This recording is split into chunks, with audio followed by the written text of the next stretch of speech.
السلام علیکم ورحمۃ اللہ وبرکاتہ۔ ان الحمد للہ نحمده ونستعینه ونستغفره ونعوذ باللہ من شرور انفسنا ومن سیئات اعمالنا من يهده الله فلا مضل له ومن يضلله فلا هادي له واشهد ان لا اله الا الله وحده لا شريك له وأشهد أن محمدًا عبده ورسوله يا أيها الذين آمنوا اتقوا الله حق تقاته ولا تموتن إلا وأنتم مسلمون يا أيها الناس اتقوا ربكم الذي خلقكم من نفس واحدة وخلق منها زوجها وبث منهما رجالا كثيرا ونساء واتقوا الله الذي تساءلون به والأرحام إن الله كان عليكم رقيبا يا أيها الذين آمنوا اتقوا الله وقولوا قولا سديدا يصلح لكم أعمالكم ويغفر لكم ذنوبكم ومن يطع الله ورسوله فقد فاز فوزا عظيما أما بعد فأعوذ بالله من الشيطان الرجيم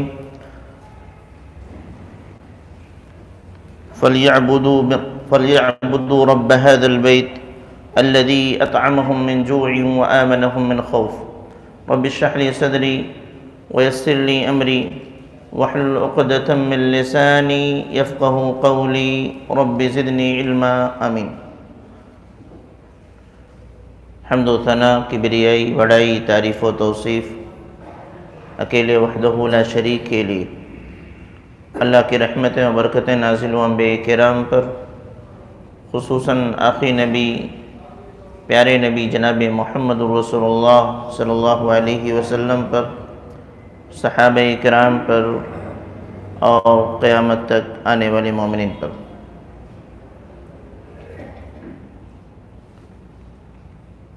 بزرگوں، دوستوں، اسلامی بھائیوں اور عزیز بچوں،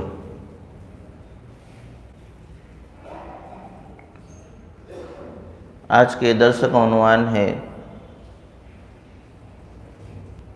امن و امان کی اہمیت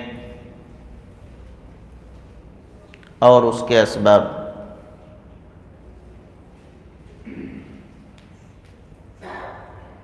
انشاءاللہ ہم اپنی گفتگو میں دو چیزیں سمجھنے کی کوشش کریں گے کہ ہماری زندگی میں امن و امان کی کتنی اہمیت ہے، دین اسلام نے اس پر کتنی توجہ دی، اور دوسری چیز ہم امن کیسے حاصل کر سکتے ہیں، وہ کون سے طریقے اور اسباب ہیں جن کو اختیار کر کے اپنی زندگی کو ہم پرامن بنا سکتے ہیں۔ لیکن ان دونوں چیزوں سے پہلے یہ کہ امن کا مفہوم کیا ہے، ہم اور آپ امن سے کیا سمجھتے ہیں، اور ہمیں امن کی کہاں کہاں ضرورت پیش آتی۔ یوں تو جب امن و امان کی بات ہوتی تو عموماً لوگ بہت دور دور کی سوچتے ہیں کہ امن و امان ہونا چاہیے، امن و امان ہونا چاہیے، یعنی علاقے میں ہو، ملک میں ہو، عالمی پیمانے پر ہو، لوگ اس کو امن کا نام دیتے ہیں۔ وہ امن ہے، سچ ہے، لیکن صرف وہی امن نہیں ہے، بلکہ امن کا مفہوم یہ ہوتا ہے کہ ہماری زندگی ڈر اور خوف سے آزاد ہو جائے، یعنی ہم جہاں کہیں بھی رہیں ہم مطمئن رہیں، اطمینان سے رہیں، سکون سے رہیں، چین سے رہیں، کسی قسم کا کوئی ڈر یا خوف نہ ہو۔ اگر ایسا ہمارے ساتھ ہے تو الحمدللہ ہم امن و امان کے ساتھ جی رہے ہیں۔ اور اگر ہماری زندگی میں کسی بھی مقام پر ڈر اور خوف بسا ہوا ہے، جہاں ہمیں اطمینان نہیں ہو رہا ہے، ہمیشہ خدشہ لگا ہوا ہے، تو پھر اس کا مطلب یہ ہے کہ ابھی ہمیں مکمل امن حاصل نہیں۔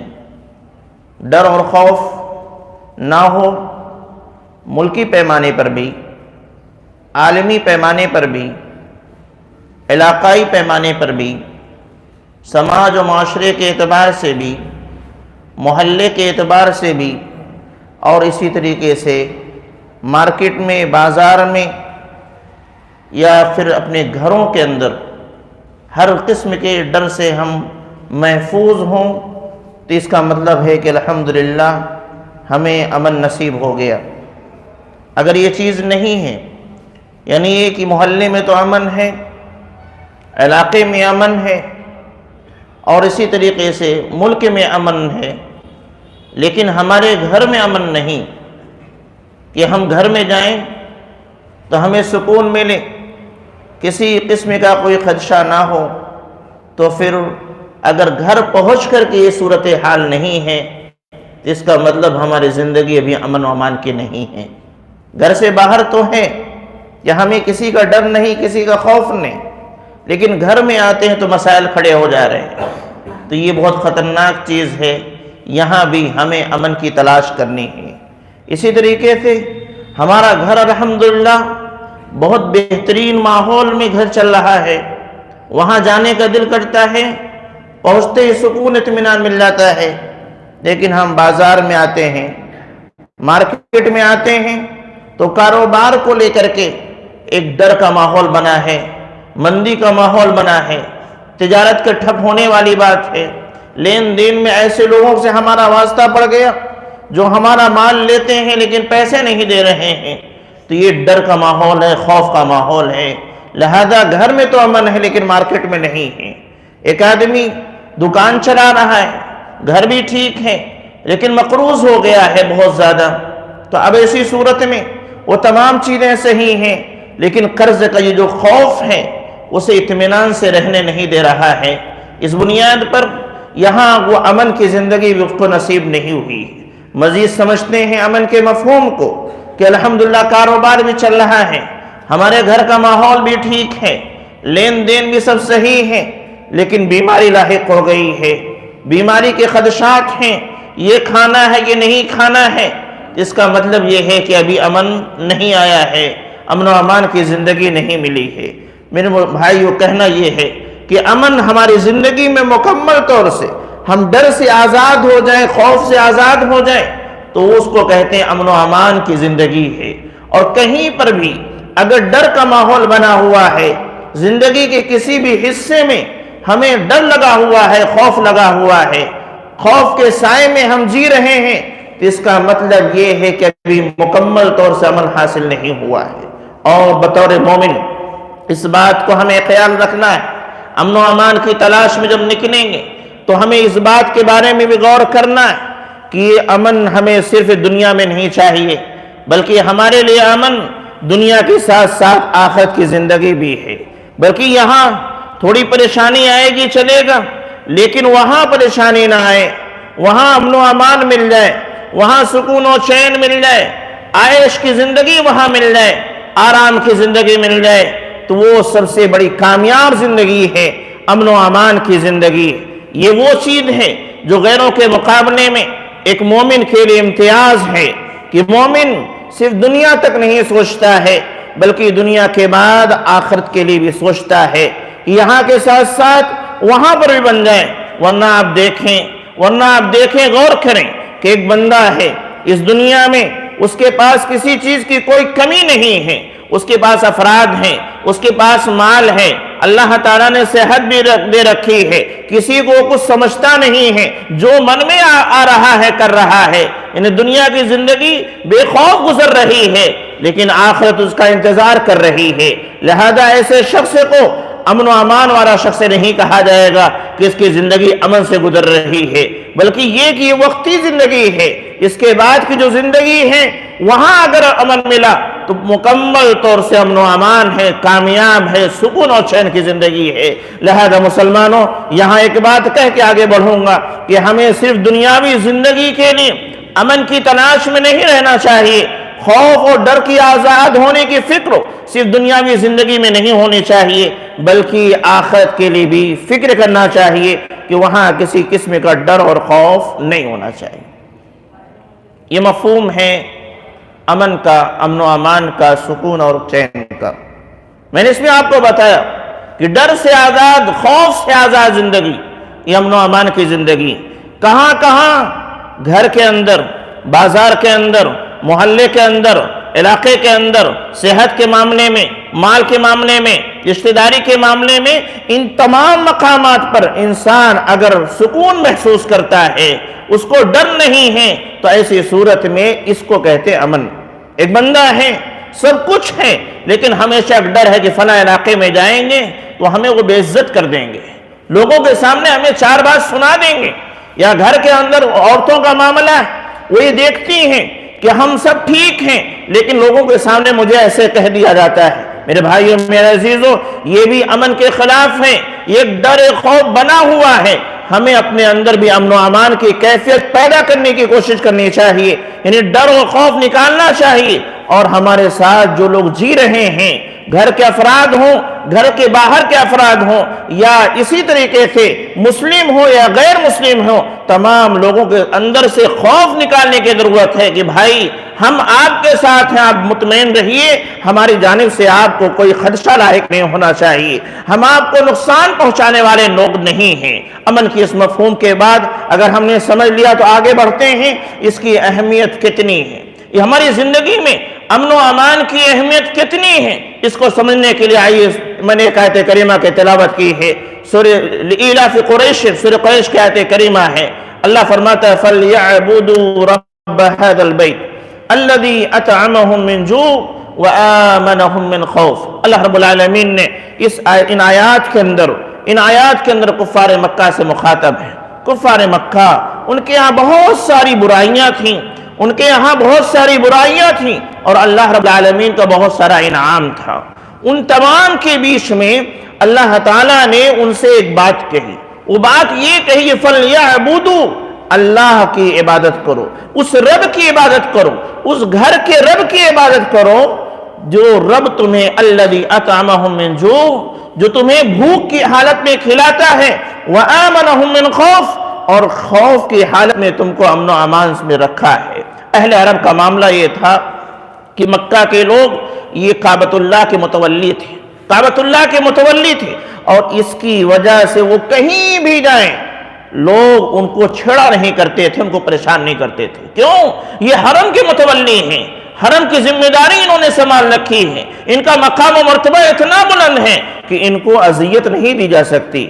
دوسرے لوگ قافلہ لے کے نکلا کرتے تھے، ان کے قافلے لٹ جایا کرتے تھے، لیکن حرم کے لوگ، قریش کے لوگوں کا معاملہ یہ تھا کہ رب العالمین کا فضل ان پر اتنا تھا کہ حرم کی برکت کی وجہ سے، کعبہ کی برکت کی وجہ سے لوگ ان کے ساتھ اذیت کا معاملہ نہیں کرتے، محفوظ زندگی گزارا کرتے۔ وَآمَنَهُم مِّن خَوْفٍ، اللہ رب العالمین نے اسی نعمت کا ذکر فرمایا ہے کہ دنیا کے تمام لوگ پریشان ہو سکتے ہیں، ان کے قافلے لٹ جاتے ہیں، ان کی تجارتیں نہیں ہو پاتی ہیں، جس کی وجہ سے پریشانیاں لاحق ہوتی ہیں کہ ان کے وہ فاقہ کی زندگی بسر کرتے ہیں، لیکن تمہارے ساتھ رب العالمین کا یہ انعام ہے کہ مکہ کے اندر ہیں تو امن سے آپ رہے ہو، اور مکہ کے باہر نکلے تو آپ کو کوئی پریشان کرنے والا نہیں، کوئی ڈر اور خوف نہیں۔ لہذا یہ دو نعمتیں ہیں کہ اللہ رب العالمین بھوک کی حالت میں تمہیں کھلاتا ہے اور خوف کے حالت میں تمہیں امن و امان کے ساتھ رکھتا ہے۔ لہذا اللہ ان دو نعمتوں کو شمار کرا کر کے ایک مطالبہ کر رہا ہے کہ جس رب نے تمہیں یہ امن دیا ہے، جس رب نے تمہیں کھانا کھلایا ہے، اس رب کی عبادت کرو۔ میرے بھائیو، کہنا یہ ہے کہ اہل مکہ کو صرف یہی دونوں چیزیں نہیں حاصل تھی، اہل مکہ کو یہی دونوں نعمتیں نہیں حاصل تھیں، بلکہ اس سے زیادہ نعمت اللہ رب العالمین نے ان کو نواز رکھی تھی۔ لیکن جب مطالبہ کرنا ہوا کہ میری عبادت کرو تو رب العالمین نے انہی دو نعمتوں کا حوالہ دیا۔ کیوں؟ اس وجہ سے کہ جس سماج کے اندر یہ دو چیزیں پائی جائیں، یا جس شخص کو یہ دو چیزیں حاصل ہو جائیں کہ وہ اس کی زندگی امن و امان کی ہو اور کھانا پینا اس کو مل رہا ہو، تو گویا کہ اس کی زندگی اطمینان کی زندگی ہوا کرتی ہے۔ اس لیے رب العالمین نے تمام تر نعمتوں کو چھوڑ کر کے صرف اسی نعمت کا ذکر کیا کہ تمہیں اللہ رب العالمین نے امن دیا ہے، اس کے بدلے میں اللہ مطالبہ کر رہا ہے کہ میری عبادت کرو۔ فَلْيَعْبُدُوا رَبَّ هَذَا الْبَيْتِ الَّذِي أَطْعَمَهُم مِّن جُوعٍ وَآمَنَهُم مِّنْ خَوْفٍ۔ یہ دو چیزیں ہوئی۔ اسی طریقے سے امن و امان کی اہمیت یہ ہے کہ اسلام نے اس کو ہمارے دین سے جوڑ دیا، اس کو ہمارے ایمان سے جوڑ دیا ہے، اس کو ہمارے اسلام سے جوڑ دیا ہے۔ کیا کہ امن کا مطلب یہ ہوا المسلم من سلم من لسانه ويده، المسلم من سلم المسلمون من لسانه ويده، والمؤمن من امنه الناس على دمائهم واموالهم، کہ مسلمان وہ ہے کہ جس کے ہاتھ سے اور جس کی زبان سے دوسرے مسلمان محفوظ ہو جائیں۔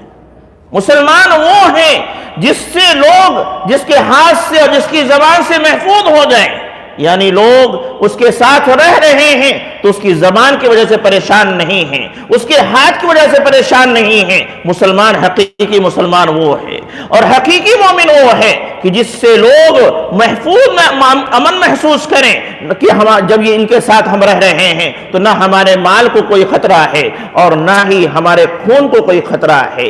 لہذا معلوم یہ ہوا حدیث مبارکہ کے اندر، یہ اللہ کے نبی صلی اللہ علیہ وسلم نے پیغام دیا کہ اگر کوئی شخص مسلم ہے اور حقیقی مسلم ہے تو وہ دوسرے کو پریشان نہیں کرے گا۔ کوئی شخص مومن ہے اور حقیقی مومن ہے تو وہ دوسرے کے مال کے لیے خطرہ نہیں بننے والا ہے، دوسرے کی جان کے لیے خطرہ نہیں بننے والا ہے۔ اور جب جو ہے جان کے لیے خطرہ نہ ہو، جب مال کے لیے خطرہ نہ ہو، جب عزت و آبرو کے لیے خطرہ نہ ہو، تو یقین یعنی اسی کا نام امن ہے، اسی کا نام امن و امان ہے۔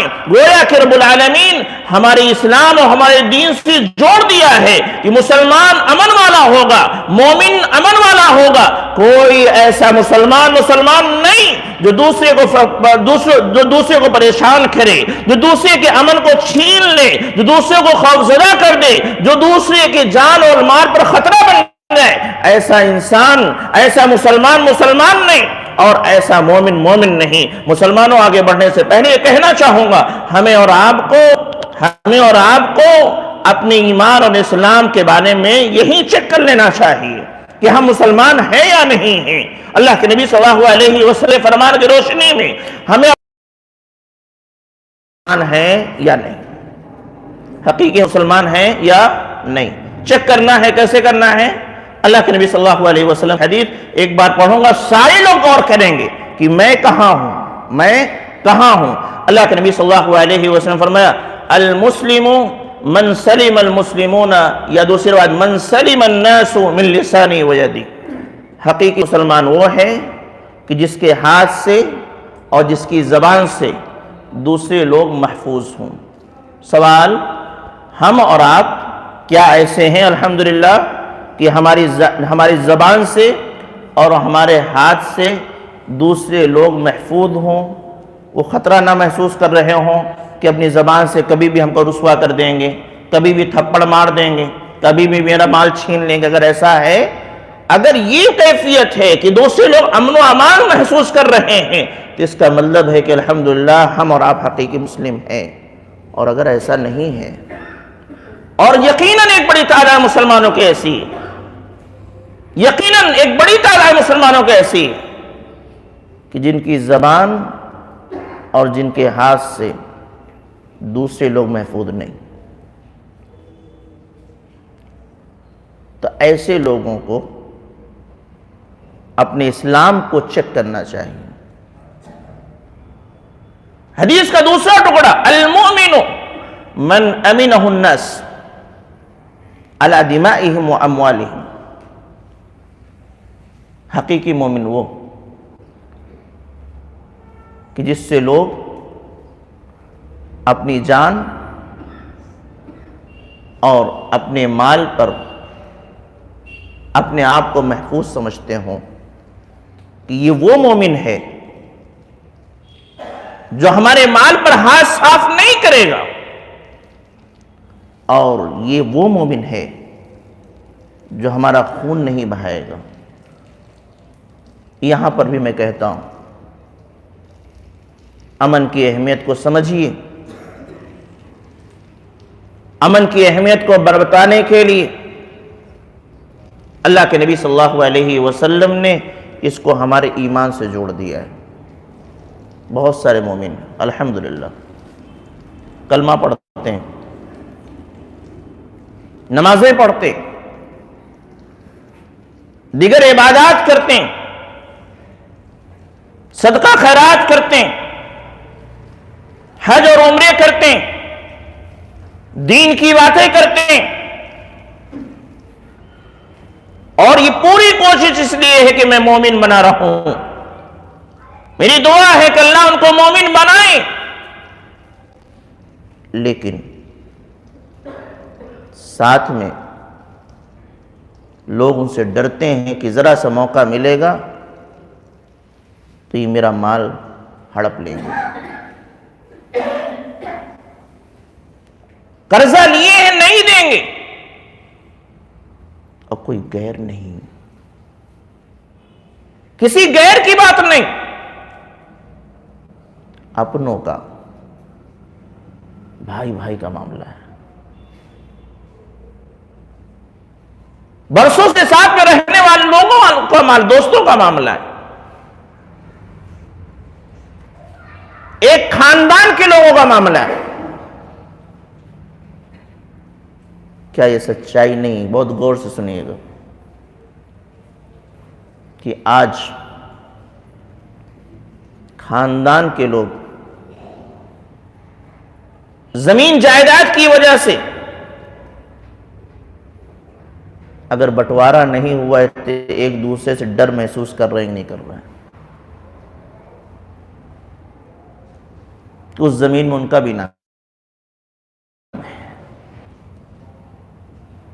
آپس میں بٹا ہے، یہ کھیت ان کا ہے وہ ان کا ہے، کاغذ میں نہیں بٹا ہے، اس میں فلاں کا بھی نام ہے، حالانکہ ان کے حصے کا یہ ہے، لیکن وراثت جو منتقل ہے تمام بھائیوں کا نام منتقل ہوا ہے. ڈر لگا ہوا ہے کہ نہیں لگا ہوا کہ جناب بیچ نہ ڈالیں، کہ جناب کہیں اس کو دکھا کے لون نہ لے لیں. یہی میں کہہ رہا ہوں کہ تمام تر خوبیوں کے باوجود،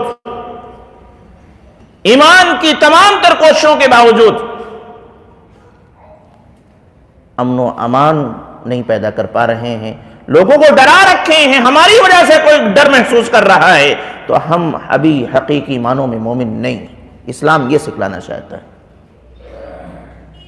اسلام کو لوگ کہتے ہیں دہشت گردی کا مذہب ہے، یہ نفرت سکھلاتا ہے، یہ مار دھار سکھلاتا ہے. ان کو کون بتلائے؟ اسلام تو یہ سکھلا رہا ہے کہ کسی نے کسی کا مال نہیں لیا ہے، لیکن اس کی ایسی حالت ہے کہ لوگ اس سے ڈرے ہوئے ہیں تو اس کے ایمان میں خطرہ ہے بھی. اور اس کی وجہ بھی ہے کہ ہم نے ابھی اپنے آپ کو حقیقی مسلمان کے طور پر نہیں پیش کیا ہے. تو دو سبب نے ذکر کیا.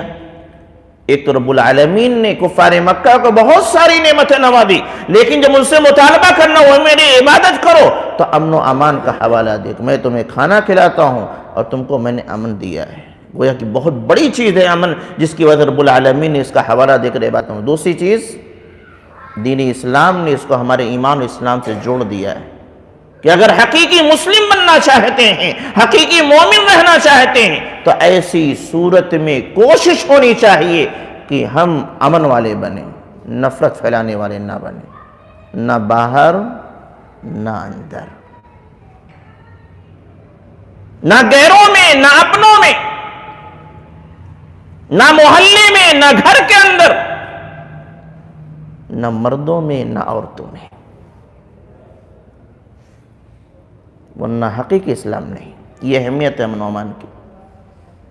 تیسری چیز، پیارے نبی جناب محمد رسول اللہ صلی اللہ علیہ وسلم کی پوری زندگی آپ دیکھیے تو ہمیشہ کوشش یہ ہے کہ امن کے پیامبر بنے، امن کی دعوت دے، امن کی طرف بلائیں لوگوں کو، اور امن و امان پیدا کرنے کی کوشش کریں۔ نبی کریم جناب محمد رسول اللہ صلی اللہ علیہ وسلم مکہ سے ہجرت کر کے مدینہ منورہ پہنچتے، سب سے پہلا کام آپ کا کیا؟ جی بتائیں، سوئیے نہیں، پوری توجہ چاہتا ہوں۔ ہجرت کیا، اللہ کے حکم سے مدینہ منورہ پہنچے پیارے نبی صلی اللہ علیہ وسلم، پہلا کام کیا کیا؟ کوئی بتا سکتا ہے؟ آپ لوگ بتا سکتے ہیں؟ جزاک اللہ خیر۔ وہ لفظ شاید بھی لوگ نہیں سمجھیں آپ۔ اللہ کے نبی صلی اللہ علیہ وسلم نے پہلا کام کیا کیا بتائیے؟ ارے ایک تو یہ کہہ سکتے مسجد نبی بنایا آپ نے، پہلا کام مسجد بنائی۔ دوسرا کام امن، کیا کیا؟ اولاً وہاں جو اور دوسرے مذہب کے ماننے والے تھے، یہودی کے 3 بڑے قبیلے تھے، ان سے معاہدہ کر لیا۔ کس بات پر معاہدہ تھا؟ کہ ہم آپس میں ایک دوسرے سے لڑائی نہیں کریں گے، آپ پر کوئی اٹیک کرے گا تو ہم آپ کا ساتھ دیں گے، اور کوئی ہم پر حملہ آور ہوگا تو ہم آپ کا ساتھ دیں، آپ ہمارا ساتھ دیجیے گا۔ یہ معاہدہ، اور چیزیں تھیں، یہ بنیادی چیز، اس معاہدے نے اس معاشرے کو خوف سے آزاد کر دیا کہ اب کوئی کسی پر حملہ کرنے والا نہیں ہے، امن کا ماحول پیدا ہو گیا۔ سوال یہی ہے کہ اللہ کے نبی نے سب سے پہلا کام یہ کیوں کیا؟ تاکہ خوف سے معاشرہ آزاد ہو جائے، اور جب آزاد ہوگا تو آزادی کے ساتھ بغیر خوف اور ڈر کے ہم اپنا کام کر پائیں گے، اور جب خوف ہوگا، ڈر ہوگا، امن و امان نہیں ہوگا، کوئی بھی کام اگر ڈر اور خوف ہے تو اس ڈر اور خوف کے ماحول میں کوئی بھی کام لے کے آپ بڑھیں، آپ ترقی نہیں کر سکتے، کبھی نہیں کر سکتے۔ دین کا کام ہو، دنیا کا کام ہو، تجارت کا معاملہ ہو، گھریلو مسائل ہو، بھائیوں کے باہمی اختلافات ہو، کوئی ترقی نہیں کرے گا۔ اسی ملجھے ہیں نا ایک دوسرے میں، ہر دم ڈر لگایا، کون کیا کہا، کس سے کہا، فلاں ان کو بتایا، فلاں ان کو بتایا، وہ پھر کورٹ کچہری اسی میں لگے ہوئے ہیں، ترقی رک جاتی ہے، دنیاوی بھی، دینی بھی، دعوتی بھی۔ اس لیے پیارے نبی صلی اللہ علیہ وسلم نے مدینہ منورہ ہجرت کیا تو سب سے پہلا کام دوسرے قبائل سے، دوسرے مذہب کے ماننے والوں سے، یہودیوں سے آپ نے امن و امان کا معاہدہ کر لیا، کیونکہ امن و امان ہوگا تو سکون سے ہم دین کا کام کر سکیں گے، اور امن و امان نہیں ہوگا تو سکون کے ساتھ ہم کام نہیں کر سکتے۔ اگر اجازت ہو تو میں مثال دے دوں، اللہ کے نبی صلی اللہ علیہ وسلم مدینہ منورہ گئے تھے، دعوت کا کام ہی کرنا تھا نا، دین کا کام کرنا تھا۔ اب میں چند باتیں کروں گا، وہ یہ کہ آپ تمام بھائیوں کے گاؤں میں بہت مدارس ہوں گے، مدرسے ہوں گے، بہت سارے مدرسے ہوں گے۔ ان مدرسوں کے اندر جب تک اتحاد تھا، امن و امان تھا، اختلافات نہیں تھے، وہ مدرسے ترقی کیے، اور جس دن سے یہ ناظم وزیم کا جھگڑا شروع ہوا ہے، اس دن سے اس مدرسے کی ترقی رک گئی، تعلیم کی ترقی رک گئی۔ ہے نا دین کا کام؟ کیوں؟ اب امن نہیں رہ گیا، خوف پیدا ہو گیا، کون کس سے کیا کہہ رہا ہے، کون کس سے مل رہا ہے۔ جو علماء کرام وہاں پڑھا رہے ہیں ان پر نگاہ ہے کہ فلاں سے ملاقات کرتے ہی نہیں کرتے ہیں، وہ بیچارے بھی ڈرے سہمے ہیں۔ تعلیم کیا ہوگی؟ امن چاہیے۔ لہذا میری اپیل ہے، گزارش ہے بھائیوں، اختلاف سے دور ہٹ جائیے، قربانی دینا پڑا کر دے دیجئے، پیارے نبی صلی اللہ علیہ وسلم کے نقش قدم پہ چلیے، آپ کو عزت بھی ملے گی، شہرت بھی ملے گی، دنیا بھی بنے گی، آخرت بھی بنے گی۔ تو نبی کریم صلی اللہ علیہ وسلم نے پہلا کام سماج و معاشرہ کے اندر یہ کیا کہ امن و امان قائم ہو جائے، اس کے لیے معاہدہ کر لیا۔ کیوں؟ اس لیے کہ امن و امان کی اہمیت ہے۔ اگر ہماری زندگی میں امن و امان آئے گی تو ہماری زندگی میں ترقی ہوگی، اور امن و امان کے بغیر ترقی نہیں ہو سکتی۔ چوتھی چیز، اسلام نے امن و امان ختم نہ ہونے پائے، فساد سے نہ بدلنے پائے، اختلاف میں بدل نہ جائے، اس کے لیے بہت سخت پہرے داری کی۔ لہذا یہ کہا فتنہ، جب فتنہ ہوگا تو امن نہیں ہوگا۔ اللہ رب العالمین فرمایا الفتنۃ اشد من القتل، الفتنۃ اشد من القتل۔ قتل و غارت گیری گناہ ہے، کوئی کسی کو مار ڈالے یہ گناہ ہے؟ جی بولیں تھوڑا سا، ہے نا؟ نہیں، کوئی کسی کو مار ڈالے تو یہ بڑا گناہ ہے کہ نہیں؟ اتنا بڑا گناہ ہے کہ یہاں کا قانون بھی، اپنی شریعت بھی، اگر جرم ثابت ہوتا ہے تو پھانسی، اور اپنی شریعت میں کیا ہے؟ قتل کے بدلے قتل۔ اتنا بڑا گناہ ہے۔ اللہ فرماتا ہے الفتنۃ اشد من القتل،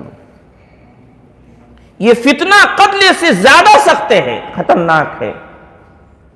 قتل میں ایک جان جاتی ہے نا، اور فتنے میں پورا سماج و معاشرہ مبتلا رہتا ہے، پریشان رہتا ہے۔ کہا الفتنۃ اشد من القتل، امن و امان کو بھنگ کرنے والی جو بھی چیزیں ہیں وہ قتل جیسے جرم سے زیادہ بڑی ہیں۔ یہ اسلام کہتا ہے، شاید کسی اور دھرم کے اندر یہ چیز نہیں ملے گی۔ فتنہ کو اللہ رب العالمین نے قتل سے زیادہ سخت قرار دیا۔ اب میں ذرا پوچھنا چاہتا ہوں کہ گھر میں ایک بھائی دوسرے بھائی کو قتل کر دے، پورا سماج اس پر لعنت بھیجتا ہے، کیسا بھائی تھا، خون سفید ہو گیا تھا، ٹھیک، کیوں؟ بڑا جرم ہے۔ اور ایک بھائی اسی گھر کے اندر فتنہ برپا کرتا ہے، امن و امان خراب کرتا ہے، لڑائیاں لگاتا ہے، یہ اس سے بڑا مجرم ہے، اس سے بڑا مجرم ہے۔ اللہ کے نبی جناب محمد رسول اللہ صلی اللہ علیہ وسلم فرمایا کہ جو چغل خور ہوتا ہے نا، چغل خوری کس کو کہتے ہیں؟ بولے، کچھ بولیے بھائی، ارے خطاب نہیں ہے، آپس میں سمجھنے سمجھانے والی بات ہے۔ یہاں چغل خوری کس کو کہتے ہیں؟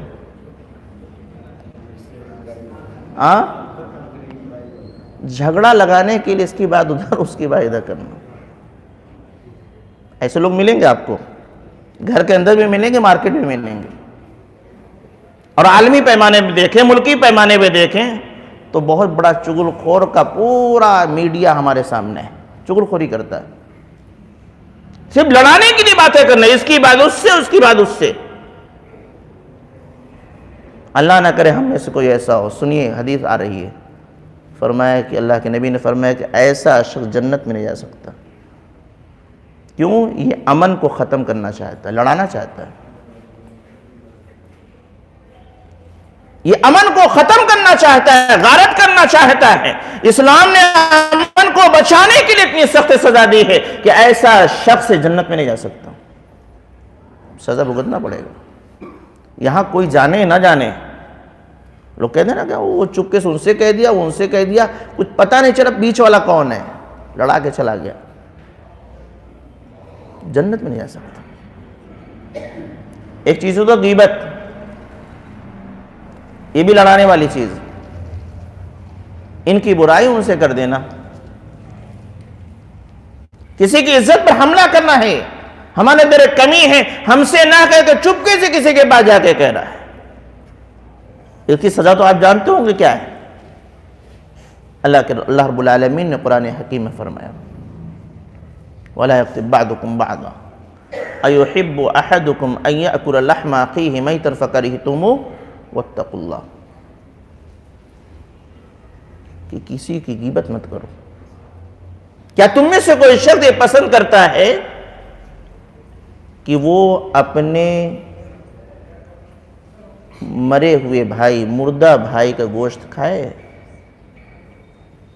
یقیناً کوئی نہیں پسند کر دے گا، بھائی تو چھوڑو، کسی بھی مردہ کا گوشت کھانا پسند نہیں کرے گا، چاہے جائے کہ انسان ہو، انسان میں اپنا بھائی ہے۔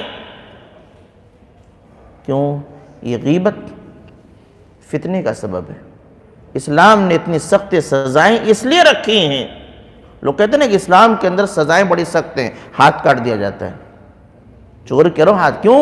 چوری کرنے سے فتنہ فساد پھیلتا ہے، اور اس لیے سخت رکھا ہے کہ ایک ہاتھ کٹے گا پورا سماج سدھر جائے گا، امن و امان ہو جائے گا۔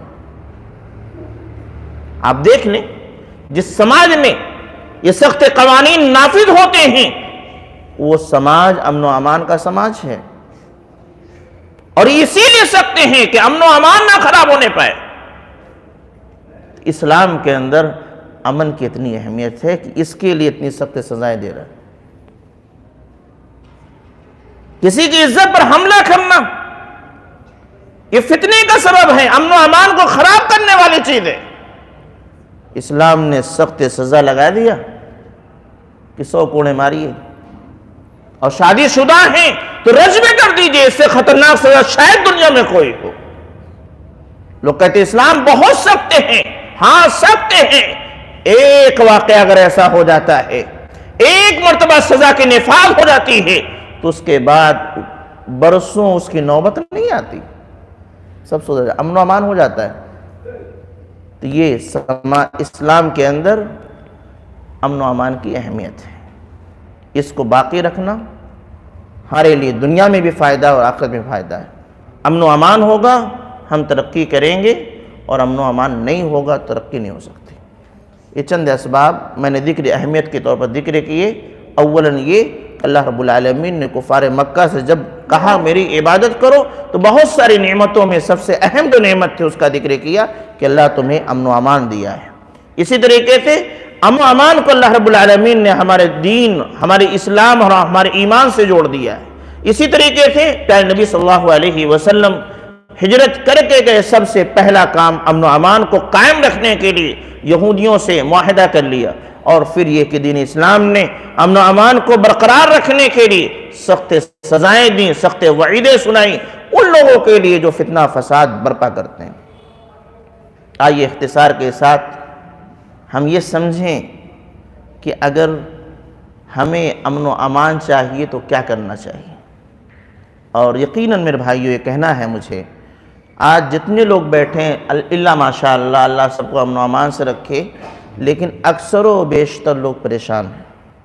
میں باہر کی بات نہیں کروں گا، علاقے کی بات نہیں کروں گا، اور میں ملکی پیمانے پہ بات نہیں کرنا چاہتا، اور اسی طریقے سے عالمی پیمانے پہ جو ہو رہا ہے اس کی بھی بات نہیں کرنا چاہتا ہوں۔ میں صرف یہاں بات کرنا چاہتا ہوں، ہمارا گھر ہے، ہماری مارکیٹ ہے، ہماری تجارت ہے، جن کے ساتھ ہمارا اٹھنا بیٹھنا ہے، صرف وہاں کی بات کرنا چاہتا ہوں۔ اگر وہاں ہم نگاہ ڈالتے ہیں تو پتہ یہ چلتا ہے کہ ایک دوست دوسرے دوست خوف زدہ ہے، امن محسوس نہیں کر رہا ہے، باپ بیٹے سے اپنے آپ کو محفوظ نہیں سمجھ رہا ہے، کہیں نہ کہیں ڈر ہے، بیٹا باپ کو لے کر کے اپنے آپ کو محفوظ نہیں سمجھ رہا ہے، شوہر بیوی، بیوی شوہر کو لے کر کے امن و امان نہیں محسوس کر رہی ہے، ایسی پورا خاندان کے جو افراد ہیں ان تمام آپس میں ایک دوسرے کے تئیں امن و امان نہیں محسوس کر رہے ہیں۔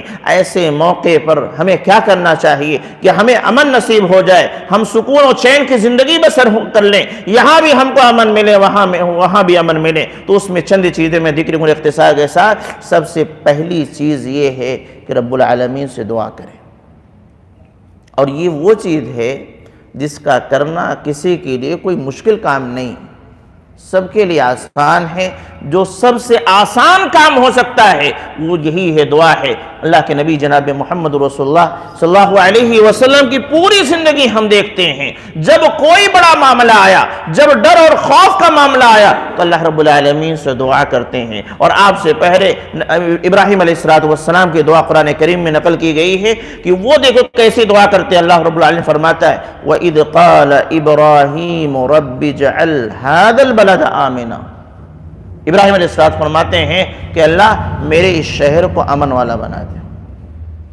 ہم لوگ یہ دعا کر سکتے ہیں کہ اللہ میرے اس شہر کو امن و امان والا بنا دے، اے اللہ میرے محلے کو امن و امان والا بنا دے، اے اللہ ہمارے خاندان میں امن و امان پیدا کر دے، اے اللہ ہمارے گھر میں امن پیدا کر دے۔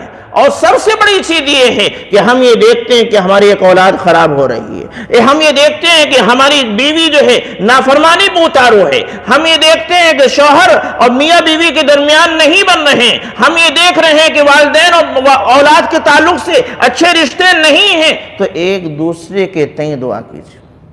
اس کے لیے فائدہ کس کو ہوگا؟ جی کس کو فائدہ ہوگا دعا کرنے سے؟ ہماری اولاد اگر بگڑ رہی ہے، ہم دعا کہیں اللہ میری اولاد کو سدھار دے، فائدہ کس کا ہوگا؟ دونوں کا، اس اولاد کا بھی اور ہمارا بھی۔ لیکن افسوس کے ساتھ یہ میں کہنا چاہتا ہوں کہ ہم اس دعا کو جلدی سے، اس ہتھیار کو، اس وسیلے کو، اس ذریعے کو اختیار نہیں کرتے، اور لوگ دعا کو بہت معمولی سمجھتے ہیں۔ ارے مولوی صاحب لوگ یہ سب بتاتے رہتے ہیں، پہلے یہ ان سے ملنا، ان سے ملنا، اس کو ڈانٹنا ڈپٹنا، اور دنیا بھر کے مسائل اپنا کر لیتے ہیں۔ میرے بھائیو سب کیجئے، شریعت نے جو اجازت دی وہ سب کیجئے اصلاح کے لیے، لیکن سب سے پہلے رب العالمین سے دعا کیجئے۔ ہر نماز میں دعا کیجئے، چلتے پھرتے دعا کیجئے، اللہ میری اولاد کی اصلاح فرما دے، اے اللہ میری بیوی کی اصلاح فرما دے، اے اللہ میرے شوہر کی اصلاح فرما دے، اے اللہ میرے والدین کی اصلاح فرما دے۔ اتنا کرنے میں کیا لگا ہے؟ کیونکہ اگر اللہ رب العالمین کا کہ یہاں ہماری دعا قبول ہوئی تو الحمدللہ ہماری زندگی بن گئی، پھر تو بچے کی اصلاح ہو گئی، گھر والوں کی اصلاح ہو گئی، اور جب تمام لوگوں کی اصلاح ہو جائے گھر کا ماحول کتنا خوبصورت ہوگا، امن و امان والا ہوگا، سکون و چین والا ہوگا، ایک دوسرے کے ساتھ رہنے کا دل کرے گا۔ ورنہ ہوتا یہ ہے کہ سب تو ٹھیک ہے لیکن گھر میں جیسے جاؤ ٹینشن، جیسے جاؤ ٹینشن، اس کا مطلب وہاں امن نہیں۔ تو ابراہیم علیہ السلام پورے شہر کے لیے دعا کر رہے تھے، ہم لوگ اپنے گھر کے لیے کر لیں، اپنے محلے کے لیے کر لیں، اپنے کاروبار کے لیے کر لیں۔ کس بات کا؟ اے اللہ اصلاح، اے اللہ ڈر کے ماحول سے نکال دیں، مندی کا ڈر ہے، اللہ سے دعا کیجیے۔ ہمارا کہیں پیسے پھنسے ہیں، اللہ سے دعا کیجیے، اے اللہ میرا پیسہ مجھے مل جائے۔ ہم مقروض ہیں، اللہ سے دعا کریں کہ اللہ میرے قرضے کی ادائیگی فرما دے۔ یہ سب چیزیں ایسی ہیں جس سے ہمارا امن ختم ہو جاتا ہے، سکون اطمینان غارت ہو جاتی ہے۔ تو اس بنیاد پر اس کو حاصل کرنے کے لیے اللہ سے دعا، جب اللہ سے دعا کریں گے اور اللہ قبول فرمانے والا ہے تو ایسی صورت میں اللہ تعالیٰ ان تمام ڈر سے ہم کو نکال سکتا ہے۔ تو یہ ہم کریں گے انشاءاللہ، انشاءاللہ ضرور کریں گے۔ لوگ دوسرے سے کہتے ہیں دعا کیجیے گا، ہم کریں۔ جتنے درد کے ساتھ اللہ تعالیٰ سے ہم اپنی فریاد رکھ سکتے ہیں، کسی کو بھی بلا لا جائیے، کتنے بھی بڑے پہنچے لیں، متقی پرہیزگار ہیں، ان سے آپ دعا کرائیں گے، لیکن وہ درد نہیں آ پائے گی جو درد آپ کے اندر ہے، کیونکہ اس پریشانی سے آپ گزر رہے ہیں، اور اسی درد کے ساتھ اللہ سے گڑگڑائیے، روئیے، آنسو نکلیں گے انشاءاللہ، اور اللہ ضرور سنتا ہے، اللہ ضرور سنتا ہے۔ بس ہمیں کوشش کرنا ہے کہ اللہ کو سنانے کی کوشش کریں، مانگے اللہ سے، اللہ دینے کو تیار۔ تو امن و امان کے لیے پہلا کام دعا، دوسرا یہ کہ ہمارا عقیدہ صحیح ہونا چاہیے، عقیدے میں گڑبڑی نہیں ہونا چاہیے۔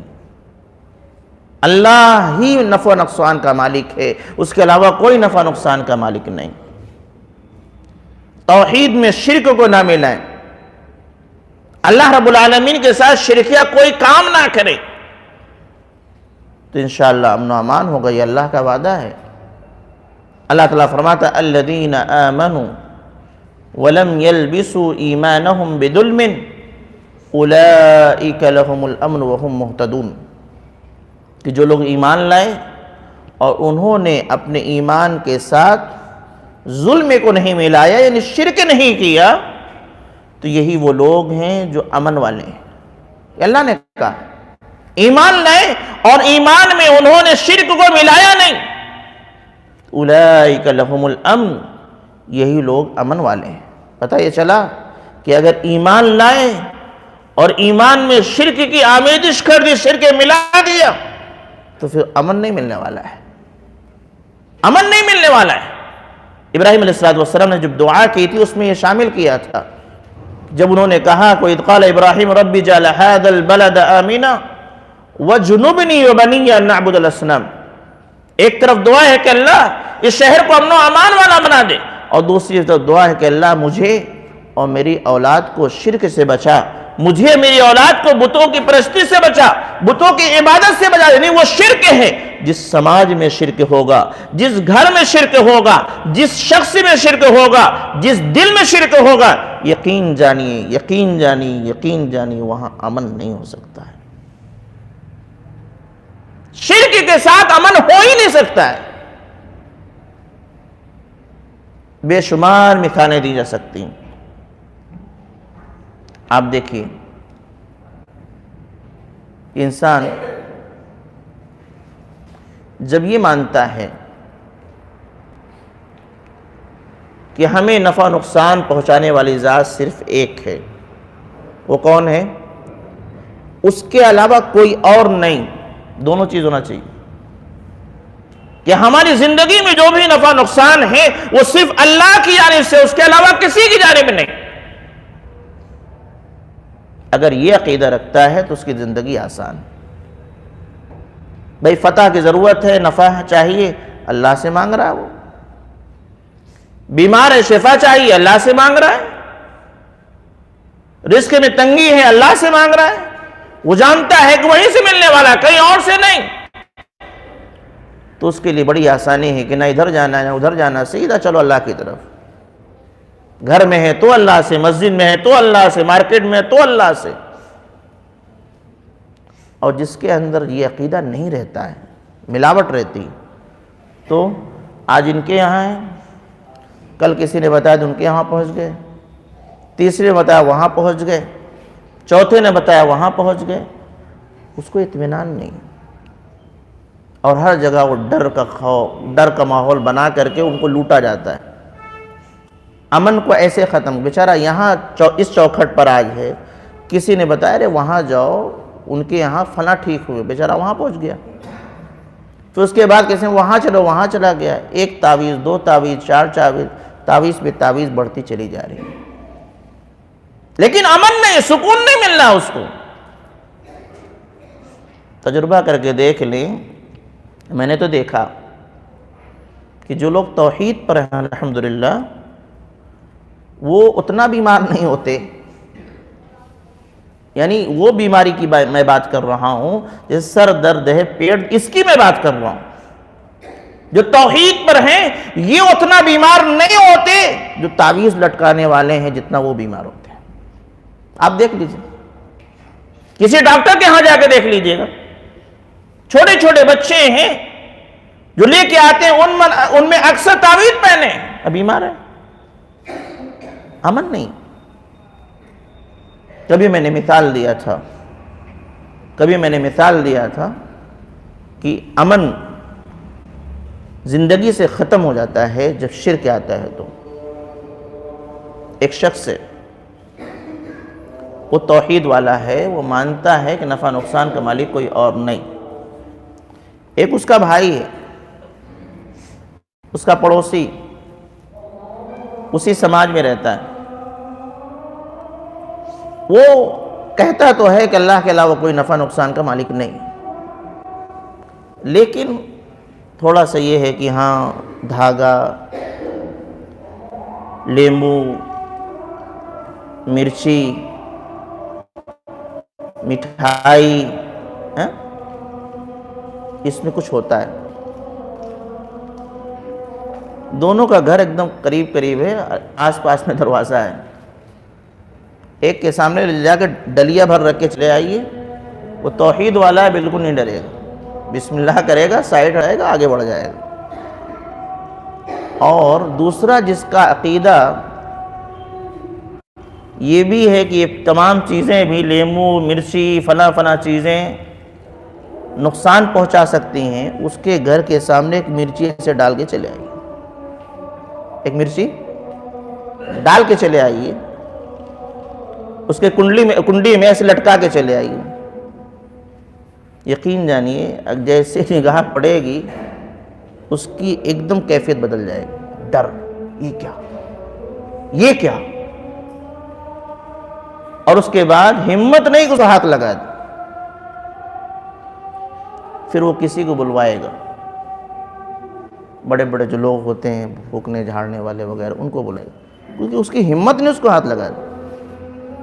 اور جو موحد ہوتا ہے ایسی چیزیں آتی ہیں، بسم اللہ کیا، اٹھایا، سائڈ کے اپنا راستہ لیا، وہ ہاتھ نہیں لگائے گا، دوسروں کو بلائے گا، وہ جناب آئیں گے، پھونکیں گے، دم کریں گے، ہٹا دیے، ٹھیک ہے اب سب ٹھیک ٹھاک ہے، جو لینا تھا لے کے چلے گئے۔ اس کے بعد بیچارہ باہر نکلتا ہے، یہاں سب صاف ہو گیا نا، کوئی مسئلہ نہیں ہے، وہ باہر نکلتا ہے۔ میں صرف بتلانا چاہتا ہوں کہ توحید کا عمل سے کتنا گہرا رشتہ ہے اور شرک کا خوف سے کتنا گہرا رشتہ ہے۔ وہ نکلتا ہے، باہر گیا، تھوڑا سا چلنے پھرنے میں دھکا بھی لگا تو یہ نہیں کہ غلطی میری تھی یا سامنے والے کی غلطی تھی، سیدھا ذہن اس مرچی پہ جاتا ہے جو اس کے دروازے میں لٹکایا گیا تھا، آج میرے گھر کے سامنے ایسا ملا تھا۔ غلطی تو ایسے بھی انسان کو، کیا جس دن نہ لٹکایا گیا اس دن آپس میں ایسا ہوتا نہیں، کیا ہوتا ہے، لیکن فوراً ذہن وہاں جاتا ہے، ڈر بیٹھا ہو اس مرچی کا، اللہ کا ڈر نہیں، مرچی کا ڈر ہے۔ اسی حالت میں اگر یوں ہی پیٹ میں درد شروع ہو جائے، قبضیت ہو جاتی ہے، ایسیڈیٹی ہو جاتی ہے وغیرہ مسائل ہوتے ہیں، تو یہ نہیں کہ مطلب یہ بیماری ہے ہوتی رہے، تو سیدھا اسی مرچی پہ اثر، سیدھا دماغ وہیں جاتا ہے، مرچی آج ملی تھی۔ اور اس کے بعد جب بھی کوئی پریشانی آئے گی وہ مرچی آ جاتی، اتنا مرچی کا ڈر بیٹھتا ہے۔ کیا آپ میں سے کوئی اتنا ڈرا ہوا ہے؟ ہاتھ اٹھائے۔ الحمدللہ اپنے ایک بچہ میں توحید ایک عقیدہ پڑھا رہا تھا، ایک بچہ، سنیے معصوم بچے ہوتے ہیں، عقیدہ میں پڑھا رہا تھا، وہ باتیں آئی چڑھائے وڑھاوے کی، تو کہنے لگا مولانا، بڑی معصومیت سے کہہ رہا ہے، مولانا میں ایک مرتبہ جب چھوٹا تھا ہمارے گھر کے بازو میں ایک پتھر جیسا تھا، لوگ لا کر اس میں پھینک کے چلے جاتے، ناریل ہے، پیسہ ہے، تو میں کیا کرتا تو پیسہ اٹھا لیتا تھا، ناریل کھا لیتا تھا۔ میں کہا پکے وہاں بھی ہوتا ہوں۔ تو یہ عقیدے کی وجہ سے، عقیدہ مضبوط ہے تو انشاءاللہ ڈریں گے نہیں، امن کی زندگی نصیب ہوگی۔ اور عقیدہ اگر صحیح نہیں ہے تو قدم قدم پر ڈر کے ماحول بنائے جاتے ہیں، ڈر کا بازار لگا ہوا ہے، کچھ کسی نے کچھ کرا تو نہیں دیا، ایسا ویسا، یہ وہ فلاں آئی تھیں، فلاں آیا تھا، وہ وہاں گئی تھی، یہ تمام چیزیں، حالانکہ بیچارہ اپنے اعتبار سے وہ گیا ہے، اپنے بیچارہ آیا ہے، لیکن جب عقیدہ صحیح نہیں ہے، نفع نقصان کے مالک اللہ کے علاوہ کسی اور کو سمجھا جا رہا ہے، تو ایسی صورت میں امن نہیں مل سکتا۔ اور وہی میں نے کہا کہ جس سماج کے اندر یہ عقیدہ ہے کہ اللہ کے علاوہ کوئی اور بھی نفع نقصان کا مالک ہے، پورا سماج، سنیے گا جو کہنا چاہ رہا ہوں، پورا سماج، پورا گھر ایک دوسرے کو شک کی نگاہ سے دیکھتا ہے، ذرا سا کچھ ہوا، اس نے کچھ کرا تو نہیں دیا، وہ اس پر شک کرتا ہے، وہ اس پر شک کرتا ہے، وہ اس پر، آپس میں ایک دوسرے پر شک کی نگاہ سے دیکھتا ہے۔ جس سماج میں اتنے شکی لوگ ہوں وہاں امن نہیں ہو سکتا ہے، امن چاہیے توحید، عقیدہ کہ دنیا کچھ بھی کر لے، اگر اللہ کو منظور نہیں ہے تو مجھے کوئی نقصان نہیں پہنچا سکتا ہے۔ اگر یہ عقیدہ ہے تو انشاءاللہ ہماری زندگی امن و امان کی زندگی ہوگی۔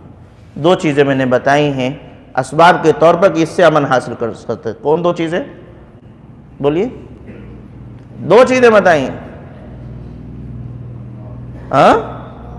ایک دعا، امن و امان کے لیے دعا کریں، اور دوسری چیز عقیدہ درست ہونی چاہیے۔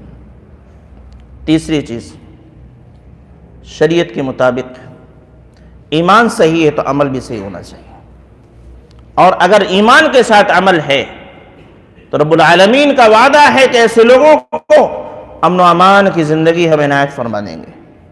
اللہ رب العالمین نے فرمایا الذین آمنوا وعملوا الصالحات، جو لوگ ایمان لائے، عمل صالح جنہوں نے کیا، تو ایسے لوگوں کے لیے بہترین زندگی ہے، بشارت ہے ایسے لوگوں کے لیے، امن ہے اور عمل صالح ہے، نیکی ہے، خیر کا کام ہے، اللہ رب العالمین امن کی زندگی عنایت فرمائے گا۔ آج یہی معاملہ ہے کہ جب لوگوں کا یقین دیکھیے دین سے کتنا ہٹ رہا ہے، ایک بندہ اگر زیادہ دین پر عمل کرنے لگتا ہے تو لوگ اس کو کہتے ہیں کہ یہ ترقی نہیں کر پائے، اور جو بندہ بے دینی کی راہ پہ چلے، غلط کام کرے، تو اس کو لوگ کہتے ہیں ہوشیار۔ اور سنیے، یہ حالت ہو گئی ہے کہ اپنی اولاد میں جو تھوڑا سیدھا سادہ شریف ہے، دیندار ہے، ہر معاملے میں صحیح غلط دیکھتا ہے، اس کو، اور دوسرا بیٹا ہے جو اس کا مارا اس کا مارا، یہاں کیا وہاں کیا، دونوں کا موازنہ کرتے وقت باپ کہتا ہے کہ یہ زیادہ ہوشیار ہے، یہ زیادہ ہوشیار ہے، جو لوگوں سے جھوٹ بول لیتا ہے، جو لوگوں کو دبا لیتا ہے، جو لوگوں کو بیوقوف بنا لیتا ہے، اس کو کہا جاتا ہے میاں کما تو لوگے، مال تو بنا لوگے، جائیدادیں بن جائیں گی، سکون نہیں رہے گا۔ تجربہ کر کے دیکھ لو، سکون نہیں ملے گا۔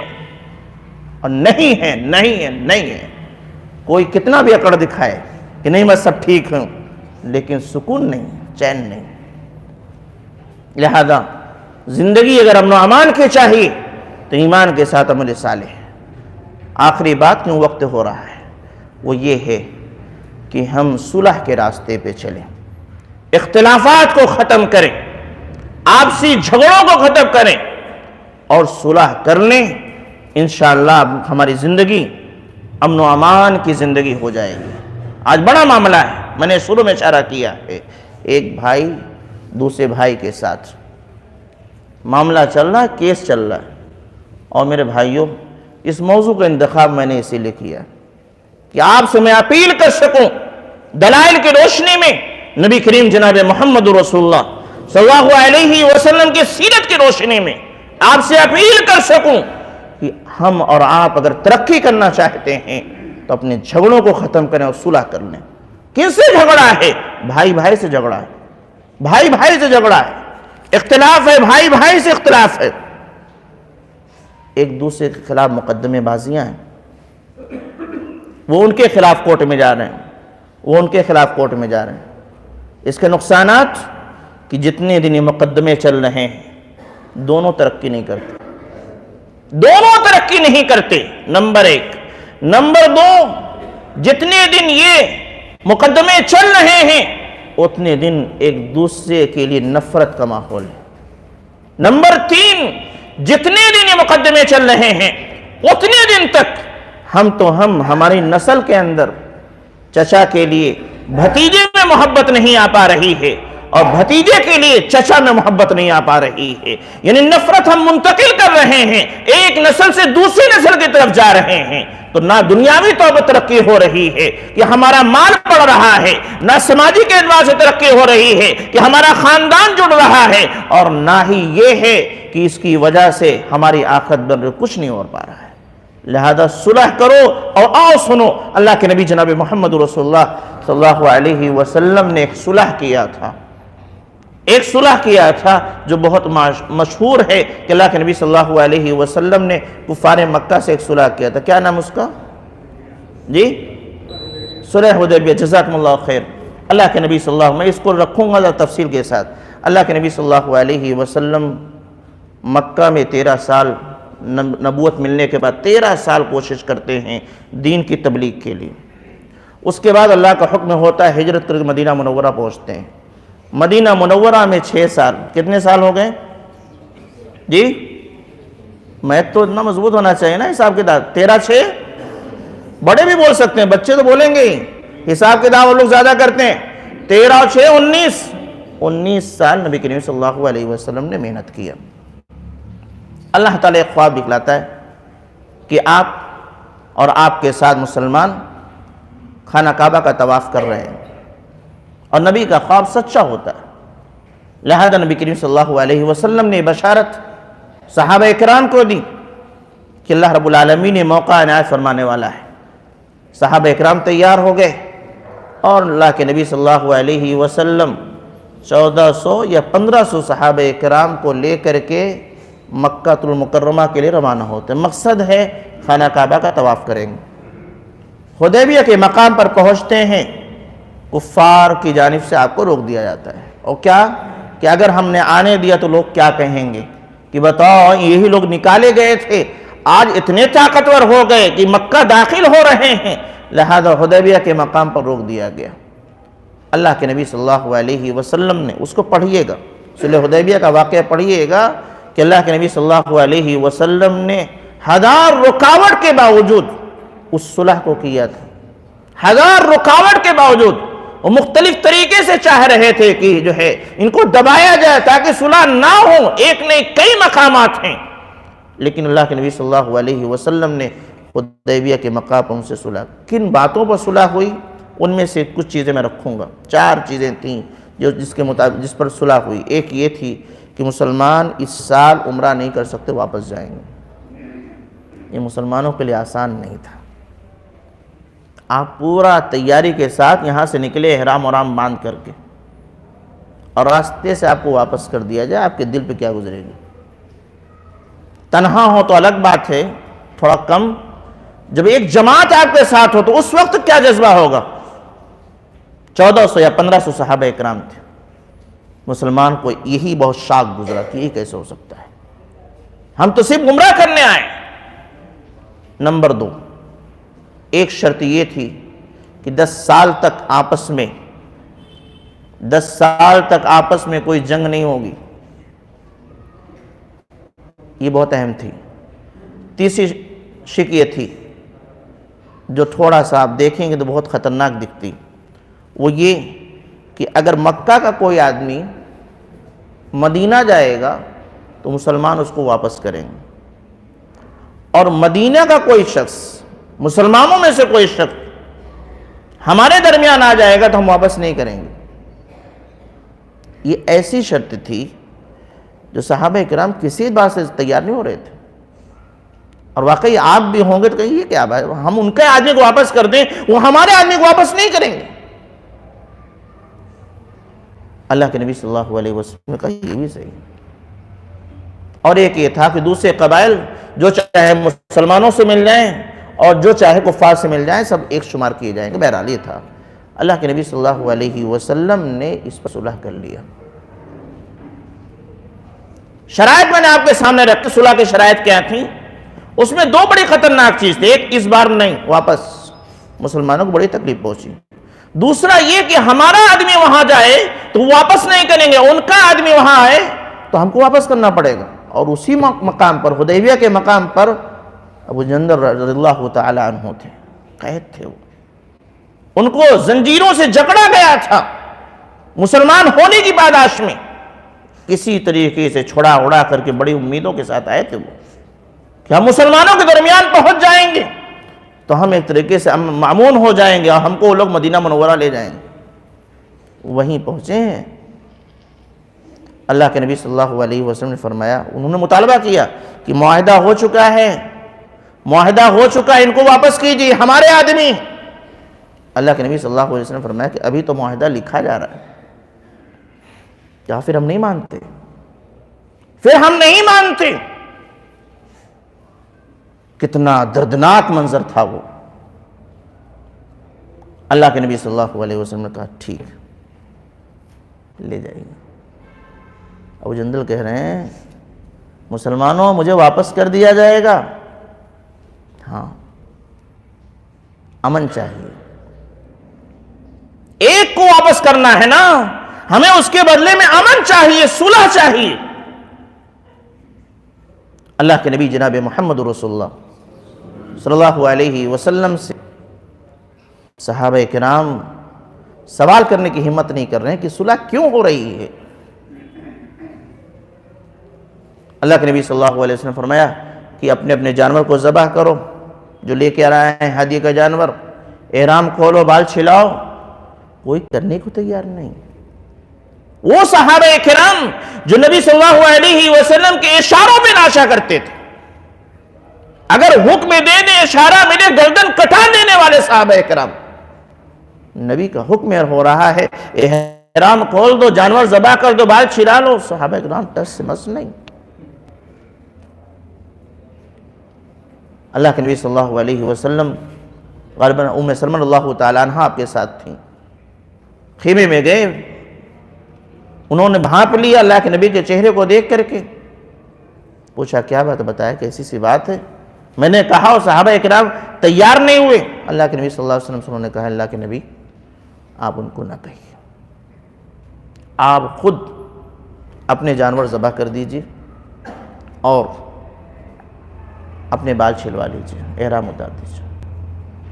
اللہ کے نبی صلی اللہ علیہ وسلم آگے بڑھے، اپنے جانور کو ذبح کیا، بال چھلوایا، اور اس کے بعد دیگر صحابہ کرام بھی کرنے لگے۔ صحابہ کرام کو لگ رہا تھا کہ شاید اللہ کی جانب سے کوئی نیا پیغام آ جائے اور ہمیں احرام نہ کھولنا پڑے، ہم عمرہ کر کے جائیں گے۔ لیکن جب دیکھا کہ نبی کریم صلی اللہ علیہ وسلم نے چھلا دیا تو سمجھ گئے کہ اب کوئی نیا پیغام آنے والا نہیں۔ جس وقت وہ ایک دوسرے کی بال کو چھیل رہے تھے تو ان کی کیفیت یہ تھی کہ مارے غصے میں، افسوس کا مقام تھا اس وقت، مارے غصے میں ایسا لگ رہا تھا کہ دوسرے کو قتل کر ڈالیں گے، اتنا تیزی سے چھیل رہے تھے۔ یعنی حد درجہ افسوس کا مقام تھا ان کے لیے کہ ان کو عمرہ کرنے کو نہیں ملا ہے۔ کوئی نبی سے سوال نہیں کر رہا۔ عمر الخطاب اللہ تعالیٰ عنہ اللہ کے نبی صلی اللہ علیہ وسلم کے پاس جاتے ہیں کہ اے اللہ کے نبی کیا ہم حق پر نہیں؟ اللہ کے نبی کہا ہاں ہم لوگ حق پر ہیں۔ کہا اللہ کے نبی وہ باطل پر نہیں؟ اللہ کے نبی کہا ہاں وہ باطل پر ہیں۔ کہا اگر ہم مارے جائیں تو جنت میں نہیں؟ کہا ہاں جنت میں جاؤ گے۔ کہا وہ مارے جائیں تو جہنم میں نہیں؟ کہا ہاں جہنم میں جائیں گے۔ تو کہا پھر یہ صلح کیوں؟ یہ صلح کیوں؟ دوسرے صحابہ کرام ہمت نہیں کر رہے تھے، یہ صلح کیوں؟ اللہ کے نبی صلی اللہ علیہ وسلم فرمایا انی رسول اللہ، میں اللہ کا رسول ہوں اور اللہ کے حکم کے تابع ہوں۔ عمر بن الخطاب اللہ تعالی عنہ واپسی ہو رہی ہے، دھیرے سے ابوبکر صدیق اللہ تعالیٰ کے پاس جاتے ہیں، یہی سوال، ابوبکر کیا ہم لوگ حق پر نہیں؟ کہا ہاں۔ کہا وہ لوگ باطل؟ کہا ہاں۔ کہا ہم لوگ مارے جائیں گے جنت میں جائیں گے کہ نہیں؟ کہا ہاں۔ کہا وہ مارے جائیں گے جہنم میں جائیں گے نہیں؟ کہا ہاں۔ کہا پھر صلح کیوں؟ جواب تھا وہ اللہ کے رسول ہیں اور اللہ کے حکم کے تابع ہیں۔ یہ کیفیت تھی، صلح کیا۔ یہ پورا پیش کرنے کا مقصد صرف یہ تھا کہ یہ صلح اللہ کے نبی صلی اللہ علیہ وسلم نے بڑی قربانیاں دے کے کی تھی تاکہ امن قائم ہو جائے۔ لہذا پیغام یہ ہے کہ اگر ہمیں صلح کرنا پڑے اور اس کے لیے قربانیاں چاہیے تو قربانی دینے کو تیار رہیں۔ مال کی ہمیں انہوں نے کچھ کہا ہے، اس کو معاف کرنے کی دل نہیں کر رہا ہے، پھر بھی معاف کیجئے، صلح ہونا چاہیے۔ اس سے امن و امان قائم ہوگا، اور جب امن و امان قائم ہوگا کتنا ترقی کریں گے، کتنا گنا ترقی کریں گے، آپ اندازہ نہیں لگا سکتے۔ اللہ کے نبی صلی اللہ علیہ وسلم نے 19 سال تک محنت کی تھی، اور 19 سال کی محنت کے بعد حدیبیہ کے مقام پر آپ کے ساتھ صرف 1500 صحابہ اکرام یا 1400 صحابہ اکرام تھے، صرف اتنے تھے۔ اور اگر مدینہ منورہ میں جو مسلمان تھے ان کی تعداد آپ ملانا چاہیں تو زیادہ سے زیادہ 5-6 ہزار اور جوڑ لیجئے، اور کیا جوڑیں گے؟ یعنی 19 سال کی محنت میں اگر بچے کو ملا دیں تو شاید مجھے لگتا ہے کہ 10,000 سے زیادہ کے مسلمانوں کی تعداد نہیں تھی۔ کتنے سالوں میں؟ 19 سال کی محنت میں۔ اور جب صلح ہوئی، صلح ہونے کے بعد امن و امان کا ماحول بنا، نبی کریم صلی اللہ علیہ وسلم نے اس ماحول کا فائدہ اٹھایا اور دعوت و تبلیغ کی رفتار کو تیز کر دیا، اور پھر 6 ہجری میں صلح ہوئی تھی۔ 10 ہجری میں نبی کریم صلی اللہ علیہ وسلم نے جب حج کیا ہے، حجۃ الوداع جس کو کہتے ہیں، اس وقت مسلمانوں کی تعداد کتنی تھی؟ جی بولیے، 1 لاکھ سے زائد تھی۔ 19 سال کی محنت میں زیادہ سے زیادہ تعداد مسلمانوں کی 10,000 پہنچ رہی ہے، اور امن کے ماحول میں یہ 4 سال جو ملا، اللہ کے نبی صلی اللہ علیہ وسلم نے کوشش کی، امن کی برکت دیکھیے کہ تعداد لاکھ سے اوپر پہنچے۔ کئی گنا زیادہ بڑھ گئی؟ بولیے، حساب کتاب برابر۔ لہذا یہی میں کہنا چاہتا ہوں، اپنے گھر میں ترقی چاہتے ہیں، بھائی ترقی کرنا چاہتے ہیں، دوست ترقی کرنا چاہتے ہیں، اختلافات سے بچیے، صلح کے راستے کو اپنائیے، اور صلح کرنے میں اگر ہمیں قربانیاں دینی پڑے، اپنی انا کی قربانی دے۔ زیادہ تر مسائل یہی رہتے ہیں میرے بھائیوں کہ کیسے میں مان لوں، غلطی ان کی ہے میں کیوں مان لوں، انہوں نے مجھے ایسا کہا ہے کیوں مان لوں، غلطی ان کی ہے ان کو معافی مانگنا چاہیے۔ اگر ہم کو لگتا ہے کہ ایک مرتبہ سوری بولنے سے ہمارے میاں بیوی کے اختلافات ختم ہو سکتے ہیں، تو یہ مرد کی مردانگی ہوگی کہ بیوی کے سامنے سوری بول دے،